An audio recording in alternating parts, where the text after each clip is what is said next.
নমস্কার, আমি অ্যাস্ট্রোলজার প্রদীপ শাস্ত্রী, আপনাদের প্রিয় ভাগ্যবন্ধু প্রদীপ শাস্ত্রী। আপনাদের জন্মকুণ্ডলিতে যদি দেখা যায় যে পিতৃদোষ অবস্থান করেছে, অর্থাৎ কোনো শুভ কাজে যাচ্ছেন বাধা আসছে, কিংবা বাড়িতে অশান্তি লেগেই আছে, কোনো শুভ কাজ হচ্ছে না, বারবার হেনস্থার শিকার হচ্ছেন, তাহলে আজকে আমি আপনাদেরকে একটা বিশেষ টোটকা বলে দিচ্ছি। এই টোটকার উপায়ে আপনারা কিন্তু এখান থেকে বেরিয়ে আসতে পারেন। তো কি করবেন ভালো করে শুনে নিন।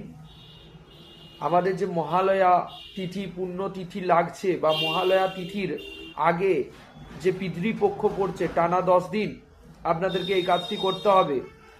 মহালয়ার 10 দিন আগে থেকে আপনারা একটি তামার ঘটি নেবেন, তামার ঘটিতে জল নেবেন এবং কিছুটা কৃষ্ণ তিল দেবেন, কালো তিল দিয়ে আপনার ছাদে কিংবা ব্যালকনিতে দাঁড়িয়ে সূর্যদেবের দিকে মুখ দেখে বলবেন, হে প্রভু, আমার বংশের, আমার মাতৃকুলের, আমার পিতৃকুলের কেউ যদি জ্ঞানত বা অজ্ঞানত অবস্থায় কোনো পাপ বা কোনো খারাপ কাজ করে থাকে, আমি সজ্ঞানে স্বইচ্ছায় তাদের হয়ে সমস্ত কিছুর জন্য ক্ষমা চাইছি, আমাকে ক্ষমা করে দিবেন, আমাদের পিতৃপুরুষদের পাপ ক্ষমা করে দেবেন।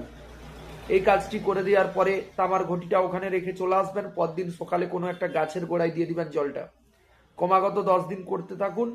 প্রভুর কৃপায় আপনার জীবনে সুসময় আসতে চলেছে, সুসময় আসবে। ভিডিওটি প্রত্যেকের কাছে শেয়ার করে দিন। আমার সাথে বলুন, জয় মা।